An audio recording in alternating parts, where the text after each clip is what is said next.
Bueno, ahora sí damos la bienvenida. Muy buenos días para todos. Espero estén teniendo una excelente semana, un excelente día. Bienvenidos a esta jornada de cápsulas digitales para transformar tu empresa. Esta es la sexta cápsula que hace parte de la campaña Conéctate y Crece, una iniciativa del proyecto Alislar y liderado por la Organización de Estados Iberoamericanos, financiado por la Unión Europea.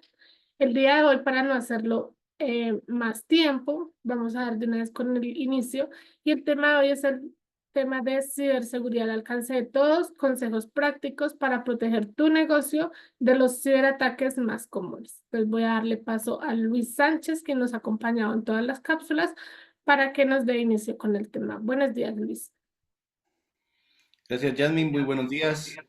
Tengan todos ustedes. Gracias por acompañarnos nuevamente en estas sesiones.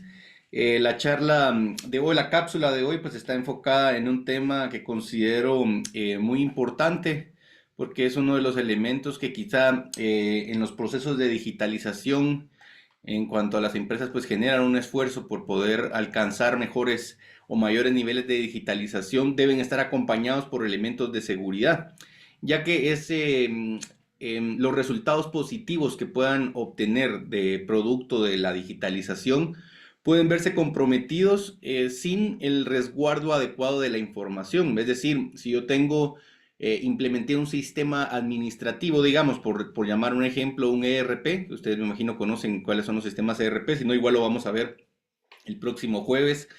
Este ERP pues lleva la información del negocio, tengo el listado de clientes, facturación, pedidos pendientes, eh, facturas pendientes por cobrar. Y por alguna razón, por no resguardar adecuadamente esa información, por algún ciberataque, por algún uso malicioso de las herramientas, esa información se extravía, digamos, estaríamos perdiendo no solo la confianza en la herramienta y todo el proceso que llevó llegar hasta ella, sino un activo valiosísimo para las empresas que es la información, ¿verdad? Cómo recuperar esa información, cómo recuperarse de un ataque, cómo administrar todos esos datos, cómo volver a recuperar la información de los clientes, qué pedidos tenemos pendientes de entregar, etcétera. Es un caos para la organización. Así que mientras más sofisticada es la empresa en términos de herramientas digitales, mientras más digitalización existe en la compañía, podríamos decir que es necesario que se acompañe también de mejores medidas y medidas más drásticas para poder evitar ser víctimas de ciberataques, ¿verdad? De forma muy general, ¿verdad? Y con el concepto, con el criterio como ingeniero en informática y sistemas, les diría que tampoco el hackeo a alguna cuenta de correo, a alguna cuenta de Facebook, a cualquier sistema de la aplicación, o sea, de la corporación, perdón, es muy complejo, ¿verdad? No es tan sencillo. Tienen que ser muchos descuidos, digamos, por parte de los usuarios que ayuden a que una persona pueda intervenir y llamar lo que le denominamos hackeo, ¿verdad? Que creo que es el término general que muchas personas utilizan para poder describir, digamos, un ataque que recibieron a sus cuentas. Así que no es tan sencillo, ¿verdad? Sí existen algunas herramientas, incluso existe una profesión, no sé si pues, ustedes la habrán escuchado antes, pero hay, digamos, hacker éticos. ¿Qué son los hacker éticos? Pues son personas con experiencia elevada, digamos, o muy sofisticada en términos de seguridad de la información, conocen cuáles son los fallos más comunes en sistemas operativos y demás. Y lo que hacen es hacer pruebas a compañías, digamos, venden el servicio para decir, bueno, voy a hacer un intento de hackeo, digamos, voy a ingresar por todos los sitios que pueda y te voy a decir en qué lugares tenés que mejorar para evitar ser atacado, ¿verdad? Entonces eso es lo que se denomina hacker éticos o hackers de guante blanco. Hay muchos nombres que se les da a estas personas. Obviamente ese servicio pues está destinado a grandes corporaciones y compañías pues que requieren hacer un análisis bastante frecuente del estado de su infraestructura, sobre todo cuando ellos tienen sus propios servidores, cuando tienen administradas toda su infraestructura internamente, cuando tienen una cantidad de personal más allá de 100, 200 empleados, equipos de cómputos distribuidos, múltiples sedes, ¿verdad? Entonces, en ese caso, estas medidas pueden ser bastante útiles porque el servicio no es tan accesible, ¿verdad? No es tan económico. A lo que quiero llegar con esto es de que existen sí ciertas herramientas que pueden ayudar a una persona malintencionada, digamos, en aprovecharse de la información de una empresa. Pero Se aunaba a esto también, hay passwords débiles, no hay medidas de seguridad, no hay respaldo de información y muchas de las medidas que vamos a ver ahora ayudan y facilitan a que este trabajo que pueda o esta mala intención que pueda tener esta persona se logre, ¿verdad? Entonces creo que por ahí ese sería como el mensaje general. Mientras más preparados estemos, mientras mejor administremos nuestras plataformas, nuestras contraseñas, medidas de seguridad, respaldo de información, más difícil va a ser que algún atacante logre su objetivo. Mientras más educados esté el personal, mientras más educados estén las personas, el riesgo de ser vulnerado informáticamente es menor. Y como les digo, con las herramientas actuales es muy complejo.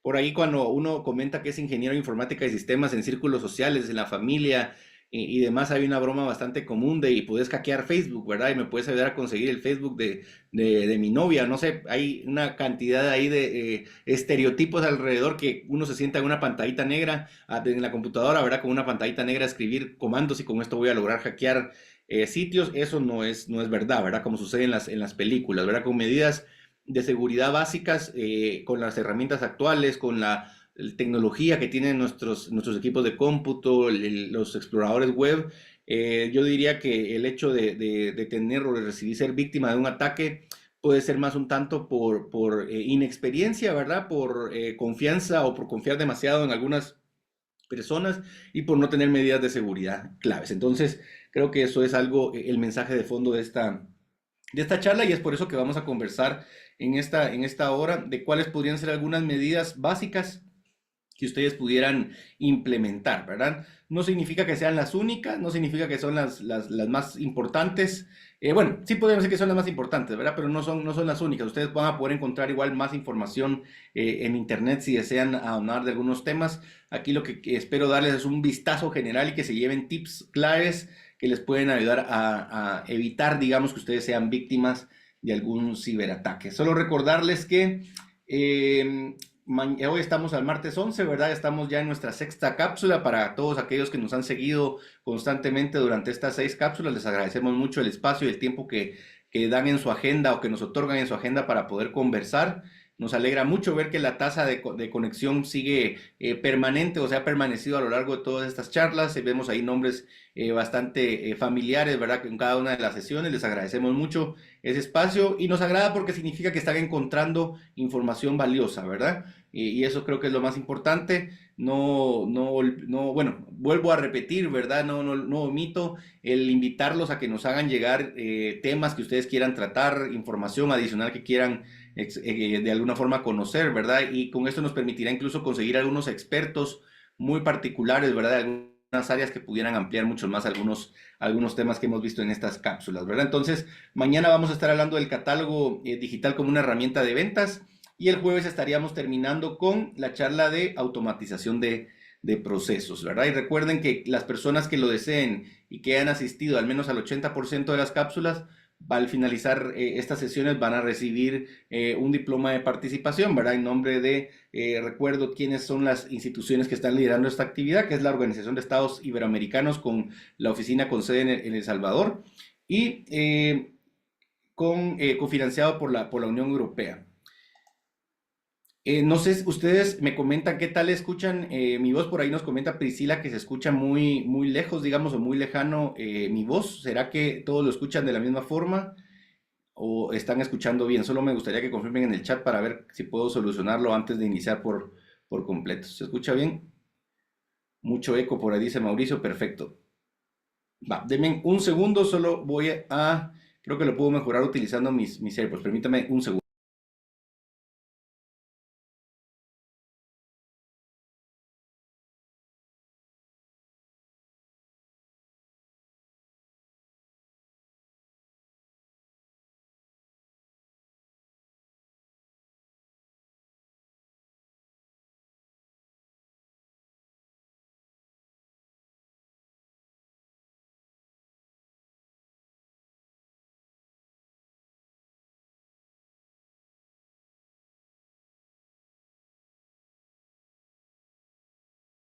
Bueno, estamos de vuelta. Me comentan si hay una mejoría en el audio. Quizás sí estaba En las charlas anteriores estaba utilizando mis audífonos que tienen un micrófono incorporado y quizás sí el sonido es un tanto diferente, por eso puse atención al comentario. Por ahí Priscila dice que se escucha mejor. Perfecto, ¿verdad?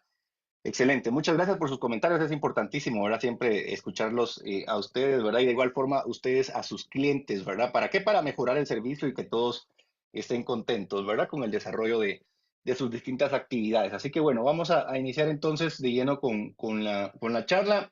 Cuando hablamos de ciberseguridad, se escucha un término bastante complejo, ¿verdad? Pero al final de cuentas son un conjunto de medidas que se toman para proteger la información digital, los dispositivos y los activos digitales que tenga la corporación para evitar ataques digitales, ¿verdad? Ustedes es información que les va a ayudar a tener un mejor contexto sobre qué es lo que sucede en este tema, ¿verdad? Entonces, vamos a iniciar con el punto de cuáles son las buenas prácticas de seguridad de la información. Primero, acá está un listado de temas que vamos a ver durante esta charla, ¿verdad? Que son estas buenas prácticas que vamos a dar algunas recomendaciones bastante sencillas y básicas. Vamos a hablar del respaldo de la información y cómo ustedes pueden generarlo, planificarlo dentro de su organización.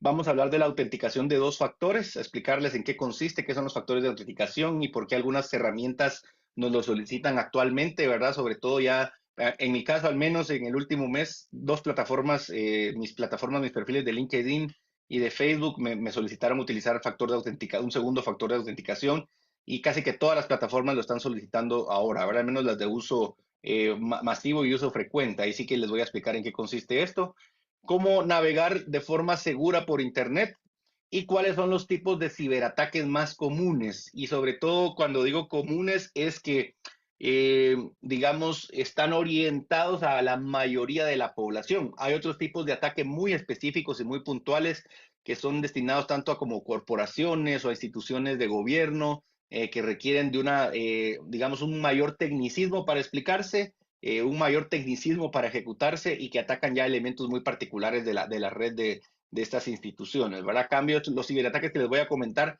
pues son de los más comunes porque a cualquier persona le pudiera suceder, ¿verdad? Sin tener el cuidado adecuado, ¿verdad? Entonces, esos son los temas que vamos a ver a continuación.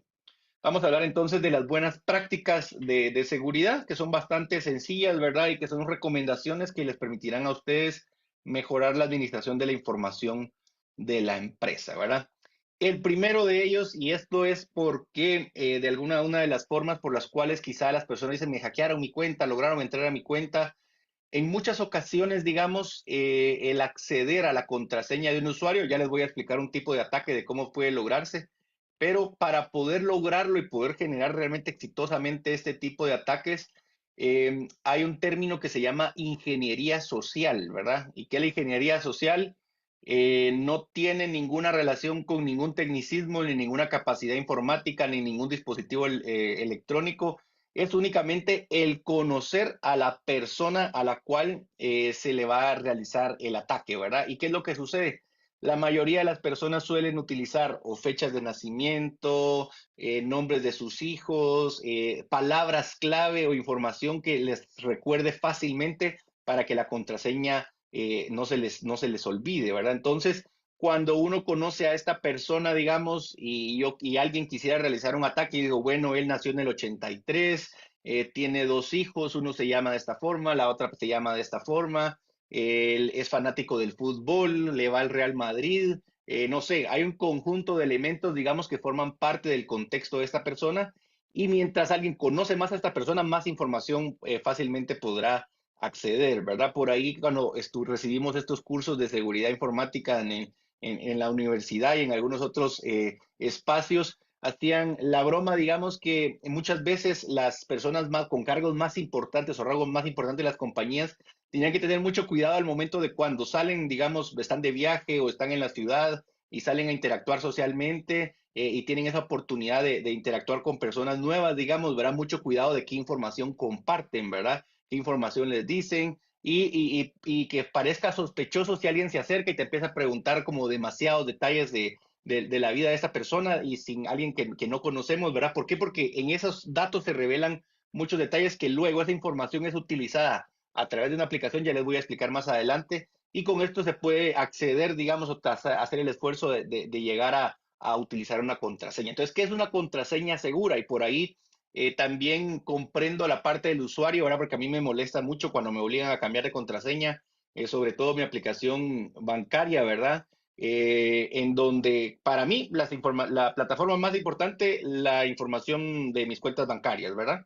En estas aplicaciones, pues trato de ser lo más seguro posible, ¿verdad? Y tener, digamos, hasta un protocolo del cambio de contraseñas, que no sé si a ustedes les pasa, pero hay una solicitud de contraseñas de a veces cada 3 meses, cada 6 meses, y dependiendo, ¿verdad? De algunos factores, a uno se le olvida muy fácilmente cuál fue la que cambió recientemente o por costumbre uno está acostumbrado a digitar una contraseña y cuando lo piden cambiar es bastante complejo. Pero es una medida de seguridad que ayuda a, primero, evitar que si por alguna razón una persona logró tener acceso a la contraseña, en muy poco tiempo esa información no es vigente, ¿verdad? ¿Por qué? Porque al modificar la contraseña, esta información pues ya no es de utilidad. ¿Qué es una contraseña segura? Termina una contraseña segura, las aplicaciones incluso tienen algún formato para que a ustedes les aparezca cuál es digamos, la composición de la contraseña para que sea segura. Esta composición se basa en letras mayúsculas, letras minúsculas, números, un carácter especial y que sea mayor a 8 caracteres, ¿verdad? O a 10 o a 12 caracteres. Mientras más caracteres tiene la contraseña, más difícil va a ser que alguna aplicación pueda descifrarla. Traten de usar información que no esté muy relacionada con su día a día, con su vida, con su familia. Traten de encontrar una contraseña, digamos, y ahí traten ustedes de pensar en secretos que quizás solo ustedes conocen, ¿verdad? O información que ustedes saben muy bien. ¿Para qué? Para que esa información sea más difícil de poder descifrar, ¿verdad? La información que, digamos, de nuestra personalidad, que es más sencilla de escribir, suele estar asociada a las contraseñas, ¿verdad?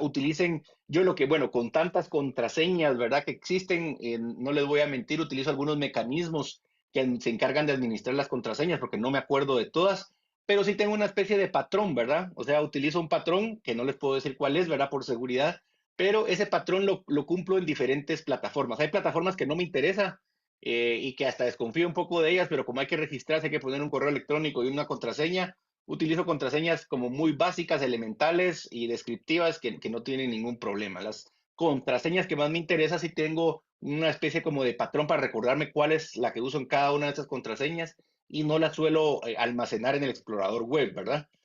¿Por qué? Porque si de alguna razón alguien se roba su equipo de cómputo, logra entrar al sistema operativo y entra a navegar a sus exploradores web, probablemente si dejo almacenadas todas las contraseñas, van a entrar muy fácilmente a esta sección, ¿verdad? Aunque ahora con el doble factor de autenticación, que les voy a decir la importancia de por qué utilizarlo, pero eso se los voy a decir más adelante, pues podemos minimizar parte de ese riesgo, ¿verdad? Pero el uso de contraseñas seguras es súper importante. ¿Y qué es lo que pasa en las compañías, ¿verdad? Y se los comento porque por muchos años trabajé brindando soporte técnico a usuarios, ¿verdad? De cómo acceder a su correo electrónico, que se les olvidó el usuario para entrar a la computadora. Lo que hacen es que uno les cambia la contraseña y lo anotan en un post-it y lo ponen a la par de del monitor o lo ponen en el escritorio y esa es una medida de seguridad. Bueno, ninguna medida de seguridad y todo lo contrario, es una medida de inseguridad. ¿Por qué? Porque alguien fácilmente puede leer esa contraseña y con esto entrar y modificarla, ¿verdad? Así que créanme que gran parte de los ataques, los hackeos o información que puedan acceder de sus perfiles se basa en el uso de contraseñas sin el nivel de seguridad adecuado o muy básicas, ¿verdad? Por ejemplo, puede ser su nombre, el año de nacimiento y un 2 3 por ejemplo, ¿verdad? Hay quienes utilizan un patrón bastante similar. Entonces es muy fácil tratar como de determinar cuál pudiera ser la contraseña de los usuarios. Y estas contraseñas son primero del sistema operativo, ¿verdad? Que los sistemas operativos ahora pues tienen un patrón de un código muy sencillo de utilizar, o algunos tienen hasta reconocimiento facial, ¿verdad? Que sí es una medida importante, pero no es del todo certera, ¿verdad? Se puede llegar a vulnerar, ¿verdad? Entonces, primero el sistema operativo, luego las plataformas más importantes para ustedes. Yo les recomiendo que esa contraseña no la dejen almacenada en ningún sitio, ¿verdad? Ustedes administrenla, traten de memorizarla, generen un patrón que les ayude a irla cambiando y recordarse cómo es que esta contraseña va cambiando a lo largo del tiempo. Y sus redes sociales, sobre todo las redes sociales para los perfiles empresariales, ¿verdad? Porque he visto casos de empresas que asesoramos que pues han obtenido muy buenos resultados en sus plataformas, llegar a tener 10,000, 25,000 seguidores y por un descuido esa información se pierde y es empezar de cero, ¿verdad? Y hay quienes dicen definitivamente, no, yo no quiero, ¿verdad? Yo no voy a hacer el esfuerzo otra vez, no me importa perder y ya no quiero volver a tener un perfil de Facebook. O hay quienes sí empiezan de nuevo y les toma un par de años recuperarse y llegar a tener esa cantidad de seguidores. Así que, y lo importante acá es que la persona que se queda con ese perfil se queda con el nombre, ¿verdad? Entonces ya no puedo volver yo a tener un nombre similar. Entonces tengo que tratar de buscar un nuevo nombre que se parezca, pero que no sea igual. Entonces es todo una complejidad. Entonces es importante que ustedes administren sus contraseñas de forma adecuada.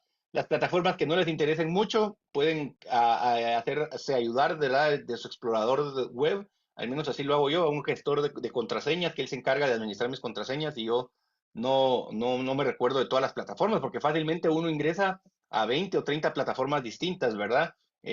Por diversos temas. Entonces, es muy complicado recordarse de todas esas contraseñas. Así que eso puede ser una buena ayuda. Y las plataformas clave, la información financiera, información bancaria, información de la empresa, traten de administrarlas ustedes por separado y que nadie tenga acceso a esas contraseñas, ¿verdad? Y si tienen, digamos, aplicaciones dentro de su empresa y ustedes son el usuario administrador, por ejemplo, que lo he visto que sucede mucho, y lo llama su asistente, mire, hay que actualizar tal orden de compra y ustedes por la emergencia, ¿sabe qué? Le voy a dar mi contraseña, esta es mi contraseña, entre, fatal, ¿verdad? Eso no debería suceder ni con la persona de mayor confianza que ustedes puedan tener dentro de la organización, porque eso es un fallo de seguridad bastante común y por confiar, digamos, y por eso les decía que la mayoría de esos ataques son por confianza o por delegar o por no administrar bien esta información o por hacerla de menos. Y ahí es donde ocurren la mayoría de los ataques. Otro aspecto bien importante también es el uso de software legal. Y esto no debería ser una recomendación porque debería ser una buena práctica por default, ¿verdad? En nuestras acciones como empresarios, ¿verdad? Pero estamos conscientes que hay una realidad, entre la cual es muy sencillo descargarse una aplicación, aplicar un hack y con esto tener una aplicación que nos sirve para trabajar, pero no tenemos el presupuesto para poder pagarla, ¿verdad? La recomendación de fondo es ahorrar lo suficiente para pagar esa aplicación y ya muchas de las aplicaciones incluso han migrado a un pago mensual, ¿verdad? Que es un pago módico, eso sí, a lo largo de la vida que utilice la aplicación, pero eso me da derecho a actualizaciones, digamos, me permite estar actualizado con toda la información y esa es la forma correcta de utilizar herramientas de software, ¿verdad? ¿Qué es lo que sucede con las plataformas ilegales, digamos, o software ilegal? Hay personas, digamos, o que se encargan de descifrar cuál puede ser la contraseña o cómo puede ser el método de validación de las aplicaciones, ¿verdad? Se encargan a analizar el código, pueden pasar muchos meses haciendo este análisis y a cambio de eso ellos dicen, bueno, voy a generar un hack para que las personas puedan utilizar esta plataforma, ¿verdad? En muchas ocasiones este tipo de personas, ¿verdad? Lo hacen más como por un reto, por demostrar que son muy inteligentes, por un factor de ego, ¿verdad? Y esa es su principal motivación, lograr hackear una aplicación que dice que nadie puede y eso los motiva a estas personas a tratar de hacerlo. Pero en otras ocasiones no es solamente ese factor, ¿verdad? Se dicen, bueno, ya logré hackear esto, muchas personas lo van a querer descargar. Cuando utilicen el hack que yo voy a utilizar, voy a aprovechar para agregar un virus a esta hack que yo le genero a la aplicación y con esto tomar control de la computadora y hay virus, digamos, o tipos de ataque, digamos, por ahí les voy a hablar de esto, que son de gusano o worms, que lo que hacen es implementar un software o instalar una aplicación dentro de su equipo sin que ustedes se den cuenta y ustedes pueden pasar infectados toda la vida que dure el sistema operativo, a menos que tengan vigente, ¿verdad? Entonces, ¿para qué hacen esto? ¿Por qué? Porque pueden tomar control de su computadora y con esto generar acciones masivas para generar ataques a otros sitios web, para generar otro tipo, para administrar la información que ustedes están generando. Y mientras más silencioso es mucho mejor, ¿verdad? Por ahí vi un video en LinkedIn de una chica que decía que hay dos tipos de empresas en términos de seguridad informática, ¿verdad? Las que han sido hackeadas y las que no se han dado cuenta, ¿verdad? Me parece que es un tanto dramático, ¿verdad? Porque tampoco es que realmente todos seamos foco de atención de los millones de billones de usuarios de Internet. No vamos a hacer una muestra representativa de que alguien quiera realmente atendernos. Pero si yo tengo malas prácticas, yo descargo software ilegal, me conecto a plataformas de descarga, es la misma computadora que utilizo para el trabajo, ahí tengo instalado mi ERP, ahí tengo instalado la aplicación del banco con la que pago la planilla, ese es un riesgo altísimo, ¿verdad? Altísimo de que algo va a salir mal. Así que el uso del software legal ayuda a evitar estas interferencias de personas que sí no te dicen cómo utilizar un hack, cómo aplicar un nuevo código, pero a cambio de eso o instalan software malicioso o se aprovechan del control de la computadora. No crean que lo hacen tampoco como de gratis, ¿verdad? Y sin ningún interés detrás. El uso de antivirus ayuda bastante. Mejor si es un antivirus licenciado, un antivirus con una licencia que les ayude a tratar de identificar la mayor cantidad de posibles virus que tengan o ataques que tengan en la computadora. Hace muchos años el desarrollo de estos virus, ¿verdad? Era pues atacar los recursos de la computadora para volverlo más lenta, para capturar información y demás. Ahora ha migrado un tanto a otro tipo de virus como es el secuestro de información, el uso de información que ustedes manejan en Internet, la lectura de información de sus usuarios y contraseñas y demás. Entonces el antivirus ayuda en gran parte a poder bloquear todos estos elementos, ¿verdad? A bloquear y a darles, traten de que el antivirus que ustedes compren tenga algún módulo específico que esté destinado a la navegación en Internet, bloqueo de scripts maliciosos, bloqueo de publicidad, etcétera. Todo esto les va a ayudar a que ustedes de alguna forma sea más segura la navegación dentro de su sitio. Y sobre todo, capacitación constante al personal con elementos básicos de ciberseguridad, ¿verdad? Elementos que les pueden ayudar a no abrir un correo electrónico de un destinatario de un remitente que no conocen, más si viene un archivo adjunto, eso es, digamos, uno de los mayores riesgos que existen. Ya vamos a hablar de esos ataques más adelante. Pero con estas prácticas que ustedes implementen, créanme que el riesgo de ser hackeados o vulnerados a través de un ataque de ciberseguridad cada vez va a ser menor, ¿verdad? Y son, como les digo, temas bastante prácticos y sencillos que no requieren de un conocimiento técnico, de tener un firewall instalado en mi casa, no se refiere a eso, ¿verdad? Entonces, estas serían para empezar con las buenas prácticas de seguridad. Ahora, el respaldo de información. ¿Qué es lo que sucede? La mayoría de los ataques van a atentar contra la información que ustedes tienen en su equipo de cómputo. El peor escenario es que por alguna razón determinada alguien tome posesión de su computadora, encripte la información de su disco duro y nadie la puede leer y piden un rescate para eso. Ya les voy a explicar ese tipo de ataques, ¿verdad? Entonces, ante ese peor escenario, digamos, una medida que lo puede restaurar fácilmente es contar con un respaldo de la información más importante. Quizá no tengo toda, pero sí la información más importante de mi negocio, ¿verdad? Entonces yo tengo que tener primero, seleccionar de todo mi inventario de información cuál es la información con la cual ustedes realmente su negocio correría riesgo de continuidad si se pierde, ¿verdad? Listado de clientes, listado de facturas, cómo administran ustedes toda esa información, ¿verdad? Lo más común en las micro y pequeñas empresas es tener un archivo de Excel, ya sea en la nube, en la computadora, en donde yo llevo ahí el control de las facturas que estoy generando, cuánto me deben, cuánto tengo que cobrar, cuánto tengo que pagar, cuánto debo de planilla, o a quienes ya utilizan algunas herramientas, un ERP bastante sencillo o un tanto ya más sofisticado, pero ¿dónde se está almacenando esa información? Ustedes averígüenlo, busquen información dentro de ese equipo donde está y traten de hacer un respaldo.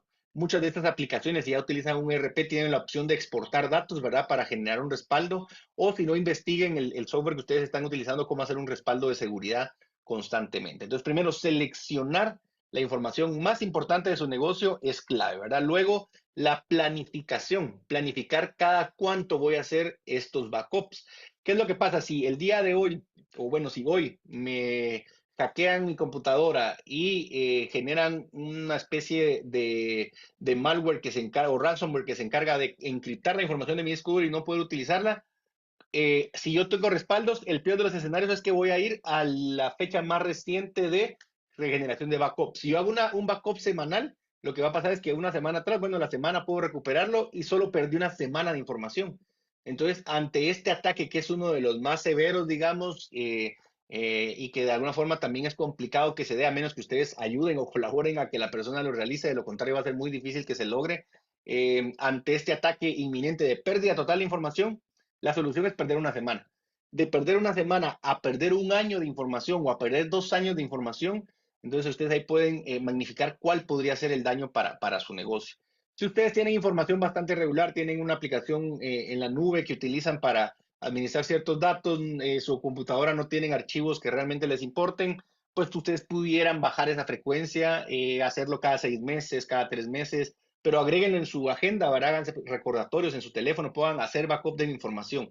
Es una de las actividades más tediosas, digamos, y es una forma de mitigar riesgos que puedan darse y es, digamos, ya pasé un año haciéndole backup de información y nunca me pasó nada y nunca me pasó nada, ya no voy a hacer backups, ¿verdad? Porque a mí realmente nunca me van a hackear y resulta que casualmente al mes o a los 2 meses ustedes pueden ser alguna víctima de alguna información. Y aquí estoy hablando de ataques digitales, ¿verdad? ¿Qué es lo que sucede, digamos, y lamentablemente para nuestra región, el ser víctima también de un atraco, ¿verdad? De un asalto es bastante probable, ¿verdad? Nadie está libre de esto. ¿Y qué pasa si andamos con nuestro equipo de cómputo, vamos a visitar a un cliente, hacer una presentación y se quedan con nuestra computadora? Ahí se perdieron todos nuestros archivos, ¿verdad? Y como lo comentaba en alguna de las cápsulas previamente, al menos desde mi punto de vista, para el trabajo, el tipo de trabajo que realizamos en la empresa, es muchísimo más valiosa la información que está dentro de la computadora que la misma computadora, ¿verdad? Y eso que a pesar que es una computadora de alta generación, digamos, y de un muy buen rendimiento, a pesar de eso, la información que está contenida es lo que más me importa y lo que más vale y por lo que mis clientes me pagan, ¿verdad? Entonces, de igual forma, imagino que para muchos de sus negocios podrá ser bastante, bastante similar, ¿verdad? Toda la información que ustedes tienen ahí contenida, traten de resguardarla. ¿Para qué? Para que ya sea por un subirataque, por un extravío o el tercer caso que suele suceder también es un deterioro del funcionamiento del equipo. Se fue la luz, hubo un bajón de electricidad, una fuente de corriente no funcionó, se disparó un pico de energía y quemó los equipos, quemó el disco duro, quemó la memoria RAM, quemó el procesador. Lo más importante de resguardar es quizá el disco duro, ¿verdad? Que no le suceda nada. Pero si el disco duro se dañó, ya no hay marcha atrás. Entonces no fui víctima de ciberataque, no fui víctima de un atraco o un asalto, fui víctima de un deterioro del equipo de cómputo por algún accidente, porque se fue la luz, porque hubo una alta descarga de energía, etcétera. Entonces todo esto es, o porque le derramé el café, ¿verdad? Sin querer, derramé mi taza de café en mi equipo y se descompuso, el café logró entrar al equipo y logró dañar el disco duro y ahí se perdió toda la información. Entonces, ante esto es una recomendación de las más prácticas. Es un trabajo muy operativo, tedioso, que puede hacer que les caiga mal, que no les guste, pero que les va a ayudar a resguardarse y a poder recuperarse en cualquier momento. Sobre todo si ya son una empresa grande, digamos, que utiliza sistemas de información, utilizan una base de datos, tienen servidores, el respaldo de información es casi que obligatorio, ¿verdad? Por ahí comenta Oscar un caso, ya lo vamos a leer cuando lleguemos a la parte de los tipos de ataque que se pueden generar para su equipo de cómputo. Ustedes pueden automatizar estas, digamos, actividades, ¿verdad? Tanto los sistemas operativos de Windows o Mac, que son los más famosos, ¿verdad? O los que estoy seguro que ustedes utilizan, alguno de estos dos, tienen mecanismos para configurar respaldos de información con cierta frecuencia. Y ustedes pueden configurar y decirle al sistema operativo cada cuánto desean hacer un respaldo de seguridad y obviamente por cuánto tiempo desean almacenarlo, cuántas versiones desean almacenar para que tampoco se sature el disco duro y su disco duro esté lleno de respaldos porque hicieron un respaldo semanal y no borran los anteriores. Entonces, con los respaldos semanales y respaldos mensuales, con tener el último mes o el último semestre y la última semana, ahí vamos a explicar algunas metodologías de esto, con eso es más que suficiente, ¿verdad? ¿Por qué? Porque la información de hace un año, pues si ya tengo el respaldo de hace 6 meses, ya no me interesa mucho, al menos ese respaldo, el de, digamos, el de más alta cobertura, ¿verdad? Ya vamos a hablar de eso en un momento. Pero es importantísimo que ustedes puedan automatizar esos procesos también, ya sea con alguna herramienta que se encargue de hacerlo, las herramientas del sistema operativo, o también si ustedes tienen una plataforma en la nube. ¿Qué tipos de plataforma hay en la nube para almacenar archivos?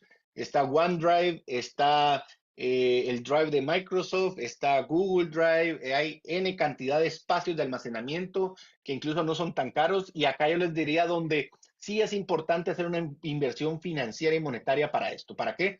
Para lograr muy buenos resultados en mis procesos de digitalización. Entonces, ahí yo tengo una copia en la nube, tengo una copia en disco duro y tengo una copia en mi casa, digamos, en la caja fuerte, en donde guardo mi ropa, donde nadie más lo ve, otro disco duro con el respaldo semestral o el respaldo anual. Para en el peor de los casos, llega a suceder cualquier accidente, se cae la nube, nos quedamos sin internet, al menos ya tengo ese respaldo de información. Entonces, ¿Cuáles son las metodologías de almacenamiento? Por ahí hay una recomendación que se denomina 3-2-1, ¿verdad? ¿Qué significa ese 3-2-1? Tengo 3 backups semanales o la unidad de medida que ustedes quieran. Hay instituciones a los cuales hacen backups diarios, ¿verdad? Tienen un backup del día anterior. Las instituciones financieras, sobre todo, donde la información es clave, administrarla y respaldarla, tienen backups incluso varias veces al día. ¿Para qué? Para ante cualquier riesgo que suceda, tienen cómo recuperarse. Y eso es lo más importante. Puede ser que seamos susceptibles al riesgo y no podemos minimizar el riesgo de ser víctimas de ataque, pero sí tenemos mecanismos para recuperarnos de ese ataque y que sea lo menos dañino posible.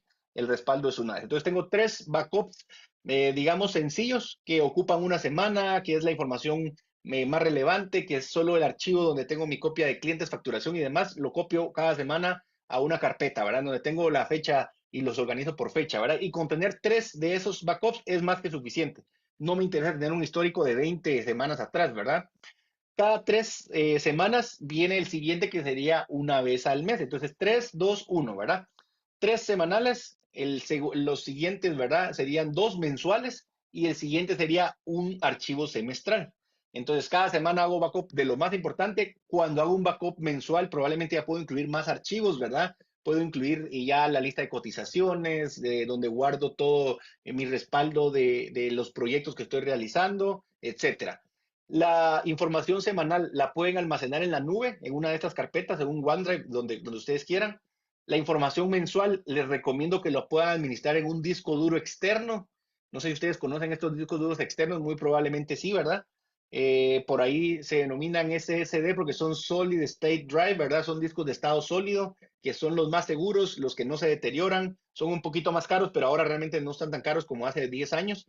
Compren uno de estos discos duros externos y una vez al mes copien información importantísima y la información importante, ¿verdad? Lo que está cambiando día con día y la información de todos los proyectos realizados, cotizaciones, lo que ustedes quieran. Y estas tienen que tener ustedes 2 meses atrás, ¿verdad? Las 3 últimas semanas realizadas, 2 meses atrás, y viene el backup más grande y es el backup semestral. Ahí si quieren ustedes pueden hacer una copia de todos sus archivos.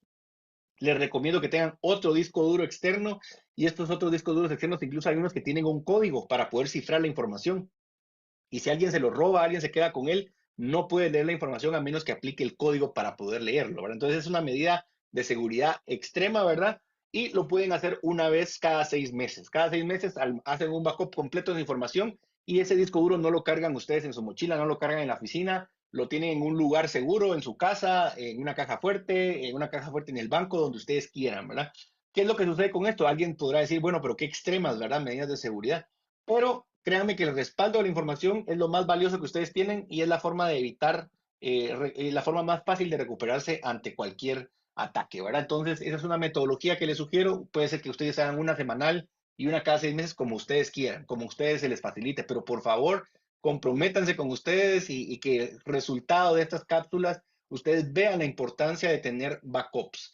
Si ustedes no han sido víctimas de un ciberataque, probablemente no vean la importancia, pero aquellos que hayan sido víctimas de un ciberataque, víctimas de un ataque de violencia o víctimas de un deterioro de equipo o un accidente eléctrico, sabrán la importancia de perder todos los datos, el dolor, ¿verdad? Porque es irrecuperable, ahí sí no hay forma de recuperar toda esa información. En mi caso, digamos que desarrollamos incluso proyectos de software en donde administramos código fuente y demás. Para nosotros perder esto son meses de trabajo o años de trabajo, que recuperarse de eso es casi que imposible, ya es más que asumir la pérdida y encontrar algunas otras medidas, ¿verdad? Pero por eso es importante siempre respaldar la información. Vamos a hablar de la autenticación de 2 factores, ¿verdad? ¿Qué es lo que pasa con la autenticación de 2 factores? Hay diversos mecanismos de autenticación. Hay 3 al menos de los más importantes. Primero es lo que yo sé, digamos, qué es lo que ustedes saben, y esto se refiere a contraseñas. Por ahí se recuerdan que también las aplicaciones utilizan una pregunta secreta que ustedes pueden configurar para validar que son ustedes. Entonces, saben su contraseña y la pregunta secreta también es algo que ustedes saben, ¿verdad? La pregunta secreta no es un segundo factor de autenticación. La pregunta secreta solo es otro tipo de autenticación que es algo que ustedes saben, ¿verdad? Entonces, los factores de autenticación, lo que yo sé, lo que yo tengo y lo que soy. ¿A qué se refiere con esto? Lo que yo sé, mi contraseña, lo que tengo, algún token o algún dispositivo, o ya les voy a explicar ahorita las herramientas que ustedes pueden utilizar o lo que les solicitan las plataformas actuales. Que este segundo factor de autenticación, la gran ventaja es que a pesar que alguien robe su contraseña y la pueda utilizar, cuando quiera utilizarla, va a requerir de generar un código dinámico que llena y se genera con un solo dispositivo, ¿verdad? Algo que yo tengo, algo que yo poseo, puede ser una llave, puede ser un USB, puede ser una aplicación en el teléfono que me genera un código adicional para asegurarme que soy yo que el que estoy intentando hacer la transacción. O si alguien se roba mi contraseña, se roba mi equipo de cómputo, este código no lo van a poder utilizar porque es un segundo factor de autenticación, ¿verdad? Incluso si ustedes lo utilizan en su teléfono, les recomiendo utilizar las medidas más severas del teléfono, ¿verdad? Es muy probable, yo he extraviado y me han robado un par de celulares en donde se van este tipo de aplicaciones. Entonces yo tengo configurado, digamos, un reinicio automático desde yo entro a mi plataforma. No les voy a dar, por seguridad, no les voy a decir cuál es. Entro a mi plataforma de administración de la información del sistema operativo y borrar el teléfono, ¿verdad? Y con borrar el teléfono restaura y regresa a su estado original y mis fotografías, mis contraseñas, mi aplicación del banco y demás, todo queda eliminado por completo. Entonces, pero eso hay que configurárselo al teléfono. Investiguen ustedes en el dispositivo que ustedes utilizan cómo realizarlo, ¿verdad? ¿Para qué? Para que ustedes puedan desde una forma de emergencia centralizada ingresar y poder generar el reinicio por completo de información del teléfono, ¿verdad? Entonces, lo que sé, lo que tengo y lo que soy. Lo que soy es el factor de identificación, ya sea por medio de huellas digitales o lectura de retina, sobre todo, o lectura de la palma, ¿verdad? Eso es algo que yo soy, que solo yo lo tengo y que solo yo puedo ser, ¿verdad? Entonces son los tres factores de autenticación. ¿Qué es lo que sucede actualmente? Tanto Facebook como Instagram, LinkedIn, cuentas de correo electrónico, cuentas de Microsoft y muchas otras más que me ha tocado administrar, necesitan de un segundo factor de autenticación. Y este segundo factor de autenticación está destinado, primero, lo que sé que es la contraseña que ustedes utilizan o alguna pregunta de seguridad y demás, y lo que tengo. Y entonces este y lo que tengo se recomiendan al menos dos de ellas que son las más comunes, pero no son las únicas que existen. Está Google Authenticator y Microsoft Authenticator, así se denominan, ¿verdad? ¿Qué es lo que hacen estas aplicaciones? Ustedes tienen que enlazar su aplicación en el dispositivo móvil que tengan con la plataforma que quieren administrar a través de este código. Esta plataforma les genera un código QR o les genera un código que ustedes tienen que ingresar en Google Authenticator o Microsoft Authenticator y cada vez que ustedes se deseen autenticar o al menos cuando las plataformas reconocen que ustedes están conectando desde otro equipo, digamos, lo que va a hacer es pedirles este segundo factor de autenticación y si ustedes no lo ingresan, no van a poder ingresar a la plataforma, ¿verdad? Entonces, es así como funciona este doble factor de autenticación y se lo recomiendo que se lo apliquen a las cuentas, sobre todo más importantes que ustedes tienen. La información financiera, por ejemplo, consulten con su banco cómo lo administran, si no lo está administrando actualmente, y soliciten los que tengan estas medidas de seguridad, porque eso les ayuda a elevar el nivel de seguridad de sus cuentas y a pesar que alguien pueda tener acceso a su contraseña, están en su equipo de cómputo y tratan de ingresar, pero como no tienen esta generación de este código, no van a poder ingresar a la cuenta, ¿verdad? Entonces, eso es algo importante. Navegación segura por Internet. Y con esto vamos a ir ya avanzando para terminar con la parte de los tipos de ataques. Primero, verificación de que el sitio es seguro por medio del certificado de seguridad. ¿A qué me refiero con esto? Que en muchas ocasiones los sitios web, por lo menos los más relevantes o los que estén asociados a temas financieros sobre todo, tienen un mecanismo de un certificado de seguridad y se los voy a explicar. En muchas ocasiones, incluso dependiendo del explorador web, ¿verdad? No todos lo hacen, reconocen un sitio seguro y ponen un candadito verde por acá o les da alguna información que es un sitio seguro. Si ustedes quieren garantizarse que esta dirección de dominio a la cual están ustedes ingresando es realmente de su banco, pueden ingresar a esta sección, al menos en Google Chrome, ¿verdad? Y aquí dice la conexión es segura y me dice por qué es segura, porque tiene un certificado de seguridad válido. Aquí el certificado es válido y al darle yo clic, aquí me dice cuál es el nombre, a nombre de quién se emitió este certificado y aquí está Banco Industrial S.A. Entonces, este es el Banco Industrial para El Salvador, ¿verdad? Entonces, aquí me dice que este certificado está garantizando que esta dirección web y este sitio efectivamente pertenece a esta institución. ¿Por qué? Porque ya vamos a ver más adelante uno de los ataques más comunes. Tratan de simular ser la página y sobre todo de instituciones bancarias para poder robar su contraseña, ¿verdad? Otro elemento súper importante es que ustedes se aseguren que cuando estén utilizando, sobre todo contraseñas o escribiendo, compartiendo información relevante, asegúrense que están navegando por un protocolo de seguridad. ¿Y cuál es un protocolo de seguridad? Tiene que tener HTTPS al final.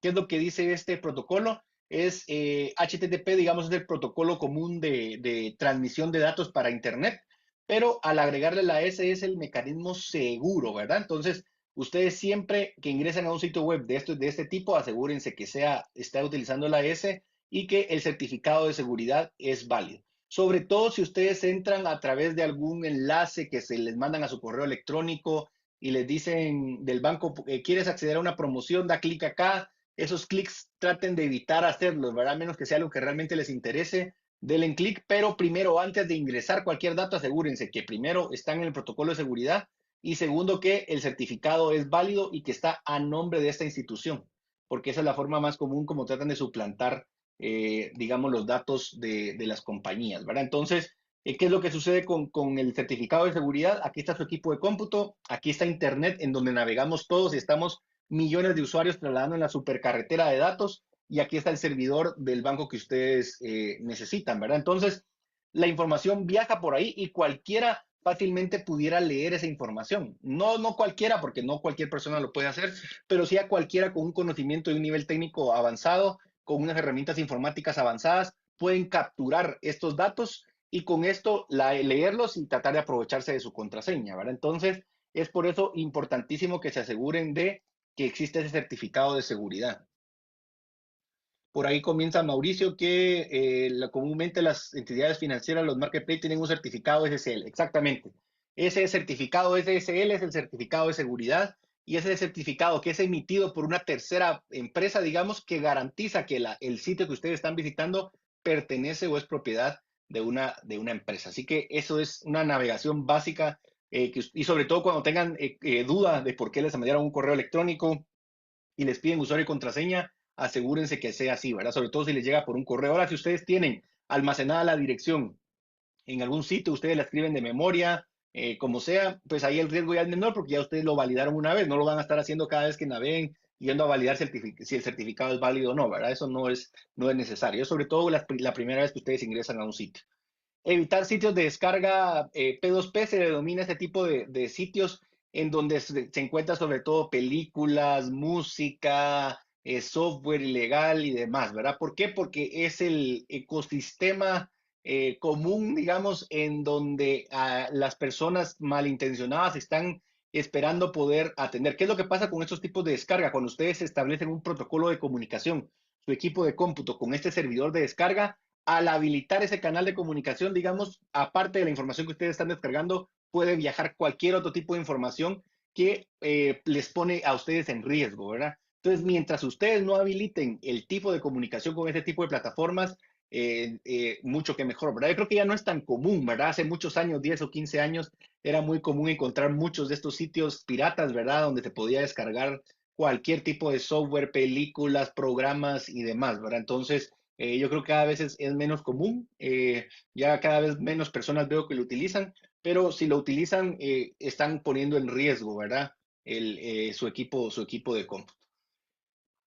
Por ahí, precaución con el uso de redes inalámbricas públicas. Por ahí Mauricio también comentaba, ¿verdad? Conectarse a contraseñas seguras, por ejemplo, las Wi-Fi gratuitas. ¿Qué es lo que pasa con las Wi-Fi públicas? Y aquí les vuelvo a poner el ejemplo.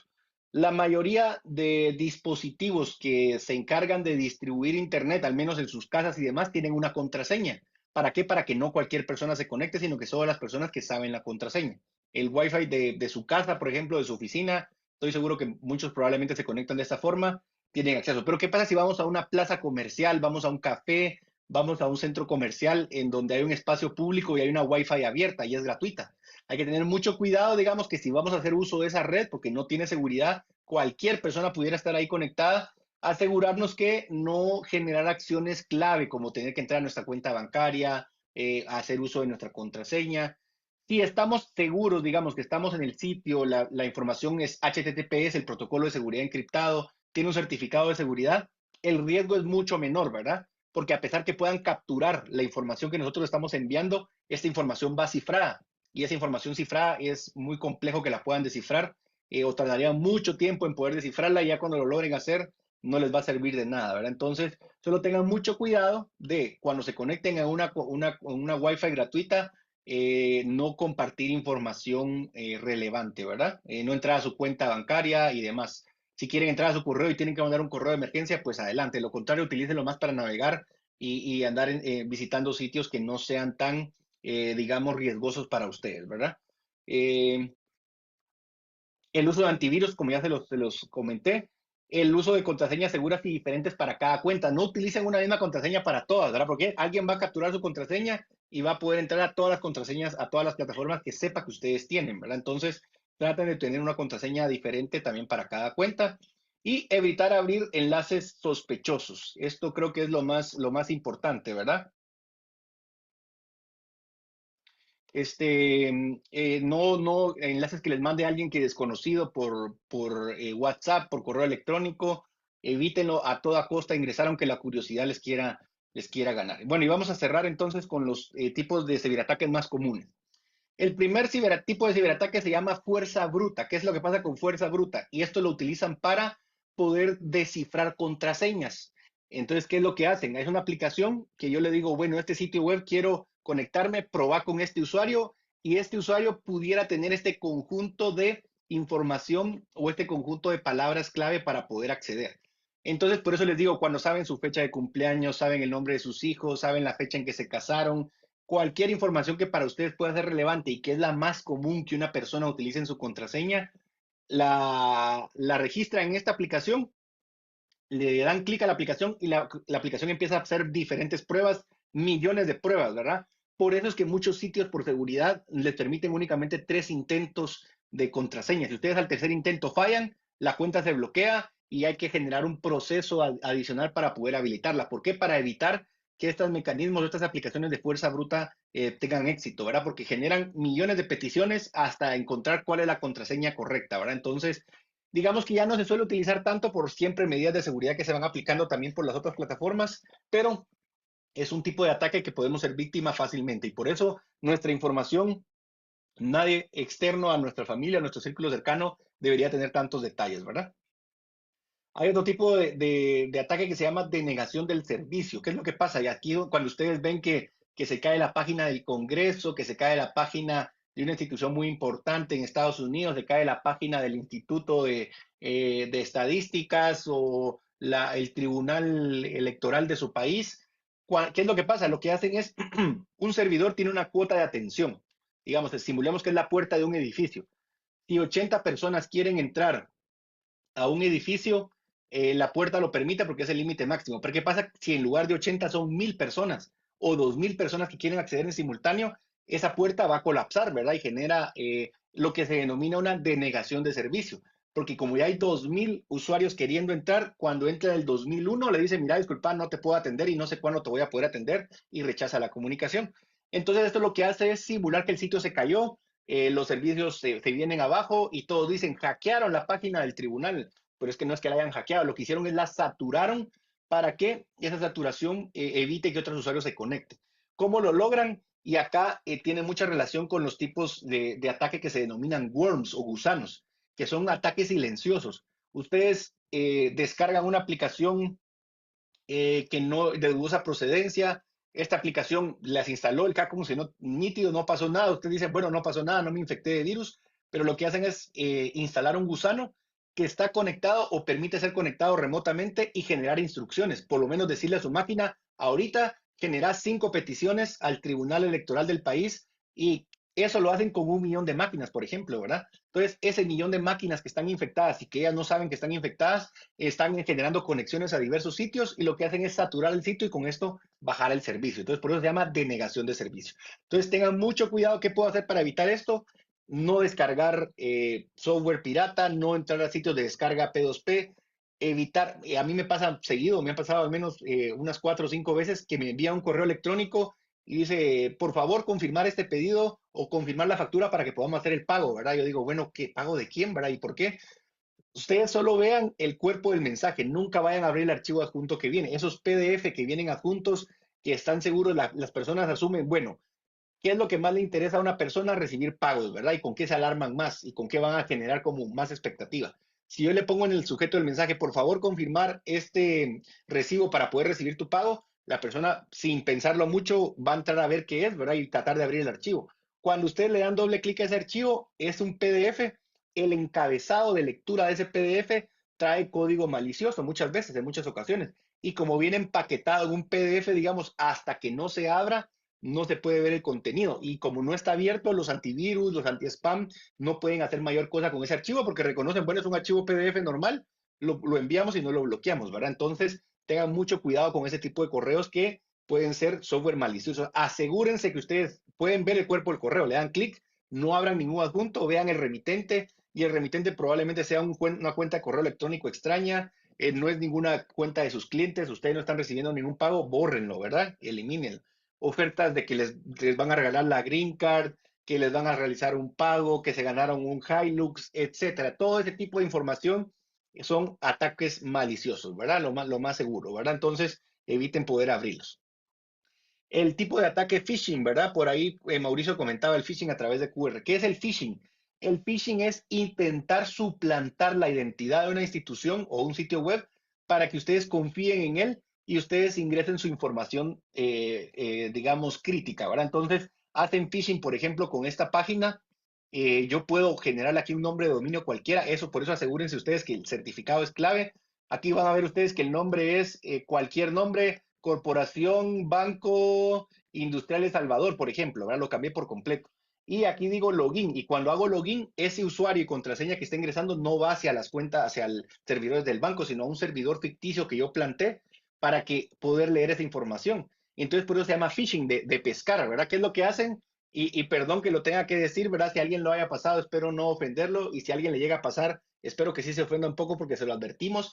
Lo hacen como para capturar, en inglés le llaman como dummies, ¿verdad? O sea, como personas tontas que no están poniendo atención a lo que hacen, y por eso se llama pesca, a ver cuántos tontos logro pescar, ¿verdad? Por eso se denomina así. Entonces se llama phishing por eso, porque ustedes ven el sitio web y es casi que idéntico, ¿verdad? Yo puedo venir y agarrar todo este código que genera la página porque es código público, lo pego en otro servidor y ustedes van a ver casi que es igual, exactamente la misma página, el logotipo, todo es igual, pero por eso asegúrense bien que sea el dominio correcto y que estén navegando en un sitio seguro. Si no, pueden ser víctimas de phishing, ¿verdad? El phishing a través de códigos QR que comenta Mauricio, en efecto, lo que hacen es llevarlos a sitios desconocidos, sitios dudosos, que visualmente se ven como que fueran exactamente ese sitio, pero ahí no puedo ingresar mayor información, ¿verdad? Entonces, ese sería el phishing, cómo funciona y qué es lo que hacen y por qué se llama así y cómo ustedes lo pueden evitar. No ingresando sus datos clave en plataformas de las cuales ustedes no están seguros. El ransomware es otro tipo de ataque en el cual entran a su equipo y encriptan toda la información de su disco duro y luego les llega un correo electrónico para pedir un rescate de esa información. La mayoría de las veces, por ahí van a ver ustedes leer varios foros, varias consultas de expertos y demás. Mi recomendación es, si les llega a suceder, no paguen el rescate, porque si igual ya perdieron la información y después les piden $1000 para pagarlo, créanme que no van a llegar a quitarles la clave ni van a darles un usuario, en eso no va a pasar, ¿verdad? Y probablemente perdieron la información y van a perder esos $1000. Entonces, ¿cuál es la medida para esto? Sus backups de respaldo. Entran a su equipo, hackean la información, encriptan la información, piérdanla y ya, recupérenla, cambien el disco duro, formatéenlo y hagan un respaldo de su información a la información más reciente. Ahí van a agradecer el haber hecho un respaldo semanal, por ejemplo, ¿verdad? Por ahí Egnis Flores tiene la mano levantada. Solo voy a terminar con el último tipo de ataque. Con eso terminamos la charla y abrimos el espacio de preguntas. Ahora voy a darle la mano. Bueno, darle la palabra, perdón. Entonces, ese tipo de ataque, digamos, van a encontrar ustedes muchas recomendaciones. La mayoría de los expertos dicen no paguen porque no les van a devolver nada del rescate y van a perder todavía dinero por eso. ¿Y por qué estamos seguros que probablemente no les devuelvan nada? Porque ni ellos no están del 100% seguros de que sus ataques sean exitosos, porque hacen como diversos intentos, diversas medidas, mandan a diversas computadoras, mandan por diversos mecanismos y no saben realmente cuál fue el que llegó a tomar efecto. Y como no saben exactamente cuál fue el mecanismo ni cómo llegó a tomar efecto, tampoco saben la forma de revertirlo. Y esos procesos de encriptación son tan complejos, para que ningún otro ser humano los pueda revertir, ni ellos mismos los pueden revertir. Entonces, eso es lo que sucede con ese tipo de ataques, ¿verdad? No conozco un caso al menos personal en donde le haya sucedido y realmente alguien llegó con una contraseña, mira, perdón, te robamos tu información, aquí está de vuelta, ¿verdad? Eso no va a suceder nunca. Así que no caigan en el pago, al menos si fueron víctimas del ransomware, no caigan en el pago y respalden su información. Y el último de ellos es man in the middle, digamos. Esto es lo que les comentaba, que existe un hombre en el medio, que es lo que hace que la información que viene de su computadora la leen, luego no la quitan no es como que la arranquen de internet, sino que solo la leen, ¿verdad? La información sigue de largo y ellos están atentos a las idas y vueltas de la información que está sucediendo en internet. Y con esto ahí pasan usuarios, contraseñas, que es lo que más buscan, ¿verdad? Eso es lo que más les interesa para poder probar y tratar de hackear sus cuentas. Pero si ustedes tienen una contraseña segura, navegan por sitios web seguros, no se conectan a Wi-Fi gratuitas y si lo hacen no navegan con información relevante. Tienen un segundo factor de autenticación, tienen respaldos de información, utilizan diferentes contraseñas para sus sitios web. Con estas medidas, créanme que reducen un 80 o 90% la probabilidad de que sean hackeados, ¿verdad? Esas buenas prácticas les van a ayudar para evitar ser hackeados, ¿verdad? Y esperaría que de las personas que están aquí implementen estas sugerencias y que no les suceda. Ahora, ¿qué es lo que pasa con los ciberdelincuentes o los ciberataques que cada vez están innovando y buscando nuevas formas de lograr? Así que también hay que estar al tanto, hay que leer las noticias, hay que leer foros, estar en temas de tecnología para poder interpretar cómo en algún momento podemos ir mejorando también nuestras buenas prácticas. Pero créanme, con eso que ustedes hacen, con eso que ustedes implementen, el riesgo de ser atacados va a ser mucho menor, ¿verdad? Y bueno, y con esto terminamos la charla, entonces agradecemos mucho nuevamente su tiempo, su espacio. Si alguien quiere hacer alguna pregunta, por favor la pueden escribir en el chat. Si alguien quiere levantar la mano, por ahí Oscar nos dejó eh, información.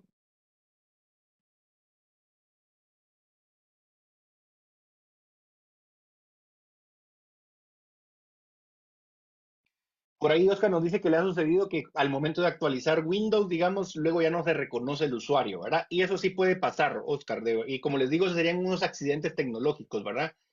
A mí me pasó, digamos, mi equipo de cómputo, y no es que quiera presumir, digamos, pero es un equipo de cómputo sofisticado, ¿verdad? Es de los más actuales, de los más modernos, y por una actualización que apliqué de Windows, y eso fue hace como unos 8 meses, 6 meses, la webcam dejó de funcionar, ¿verdad? ¿Y qué es lo que sucede con esto? Sobre todo los equipos que son Windows, ¿verdad? Que el fabricante de la webcam es diferente al fabricante de la computadora y es diferente al fabricante del sistema operativo. Entonces los drivers y la comunicación cuando se hace una actualización ya no coinciden y hay elementos de hardware que dejan de funcionar. Entonces mi webcam de mi equipo de cómputo de trabajo no funciona, no me lo están preguntando, pero yo para dar estas charlas me conecto a otro equipo, es un equipo Macintosh. La diferencia de Apple, digamos, es que el productor del hardware, el productor del software es exactamente el mismo.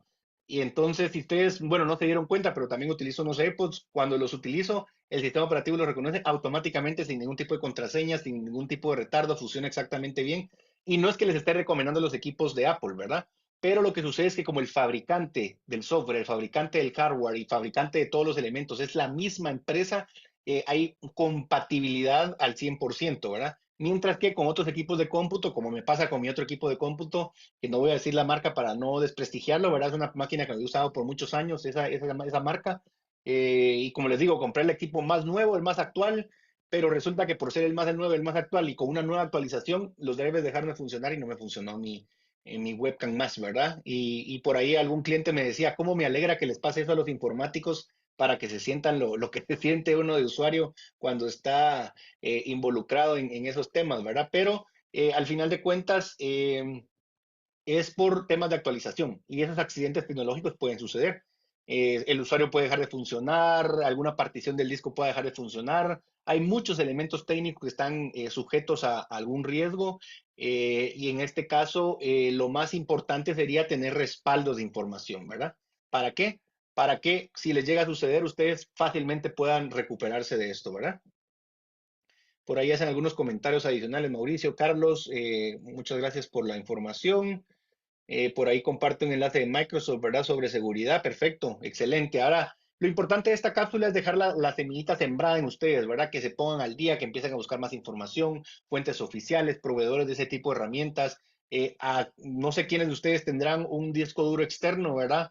cómprenlo, almacenen su información, paguen una cuenta en la nube, respaldan su información, incluso la nube se encarga de administrarles historiales de cambios y demás. Es una gran ventaja, ¿verdad? Cuando ustedes están editando algún documento y quisieran regresar y quizá lo cerraron y guardaron, el historial, la carpeta en la nube les permite almacenar este historial y regresar a una versión específica si ustedes lo desean. Y eso lo que hace es ahorrarnos tiempo, ¿verdad? Evitar errores, y etcétera. Y ante cualquier fallo, podernos recuperar. Así que en iCloud se hace en tiempo real, perfecto, ¿verdad? Por ahí Mauricio lo comenta, efectivamente, ¿verdad? Sí, no es porque le está haciendo publicidad a los sistemas Apple, pero sí la plataforma de iCloud, digamos que sería como la nube para los productos Apple, está sincronizada incluso con todos los dispositivos y transparentemente ustedes ni se dan cuenta, toda esa información está siendo respaldada y con medidas de seguridad que luego ustedes pueden revertir y demás, ¿verdad? Así que traten de encontrar ese tipo de herramientas también que les sean de utilidad. Así que muchísimas gracias. Veo que permanecieron conectados hasta este momento. Nos pasamos unos 10 minutos de lo que habíamos planificado, pero seguimos siempre a su disposición, deseando que esta información que es básica y es elemental, ¿verdad? Por ahí algún experto en seguridad me va a decir, Luis, pero te faltó hablar de N cantidad de cosas más. Estoy consciente que probablemente ese es un tema de pasar hablando días, probablemente, pero ya muchas veces esas charlas se convierten muy técnicas, ¿verdad? Y creo que no nos interesa. Nosotros como pequeños y medianos empresarios de la región, lo que nos interesa son cosas prácticas que podamos aplicar y evitar ser, digamos, sujetos de algún ciberataque. Así que ese era el objetivo de la charla. Espero que les dé información de interés, información nueva, información que puedan aplicar y con esto también elevar el nivel de seguridad de sus acciones en digitales, ¿verdad? Y que tengan un muy buen día. Nos vemos en la charla de mañana. Ya nos quedan solamente 2 cápsulas. Y como les digo, esperamos que nos compartan más información de qué temas quieren conversar para poder planificar las siguientes, ¿verdad? Como les digo, este proyecto, Alice Lardé, con el apoyo y con financiamiento de la Unión Europea y liderado por la Organización de Estados Iberoamericanos, espera que dure por lo menos hasta finales de año. Así que estaremos generando más actividades que a ustedes les puedan interesar. Por ahí Amina dice herramientas de productividad, perfecto, ¿verdad? Herramientas para planificar, herramientas para control y seguimiento de producción. Por ahí podemos darles algunos ejemplos también. Así que muchas gracias, que tengan un buen día y nos vemos en las próximas cápsulas. Saludos.